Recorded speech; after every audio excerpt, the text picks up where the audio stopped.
The Patriots put their #1 back on injured reserve before Monday night's game with the Broncos, yet still had a landmark rushing performance. Hey, how are you folks? Jason Horowitz, glad to be with you on the Subway post-game show. Monday afternoon, New England placed Lawrence Maroney on IR with a shoulder injury. Not like he had really helped the team in any of its 3 previous wins this season. Only played in 3 games, totaled 93 rushing yards. But his replacement on the season had that before halftime. But will the Patriots need his replacement? That in a sec, but can anyone really figure out the AFC? Patriots got crushed last week in San Diego. Chargers lost to the Bills. Patriots crushed the Broncos, who still somehow lead the Chargers in the AFC West. Go figure. 41-7 the final. 3 themes came out on Monday night. 1, Denver can't stop anyone, especially on the ground. 2, when Randy Moss scores, the Patriots win. And 3, nobody can win when they turn the ball over 4 times in one half. 5 in its first 8 possessions. That was the Broncos, yet still only trailed by 20 at the break.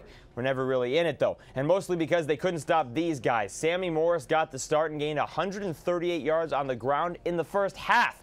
Career high in the first 30 minutes. Now, he did leave at the half with a knee injury, didn't return in the second, but Mr. Do-Everything Kevin Falk and recently signed from the practice squad Benjarvis Green-Ellis picked up right where Morris left off. 257 rushing yards for the Patriots on the day, the most for New England in 15 years. Certainly helped out Matt Cassel. 18 of 24 on the night, 75% completion, 3 touchdown passes, 2 to Randy Moss. Now, Champ Bailey did leave with an injured hamstring, but 3 touchdowns for Cassel equal the amount of TD passes he had in the previous 5 games.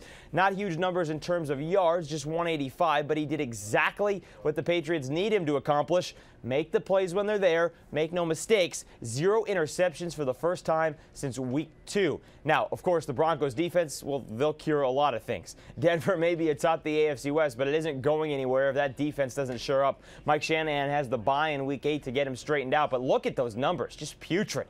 30th in total defense, 29th against the run. Monday, the second time in the last 4 they've given up more than 200 yards on the ground in a game. Now, to be fair to the Broncos, at least offensively, Jay Cutler injured his hand in the first play. He still came back and he looked okay and even finished the game.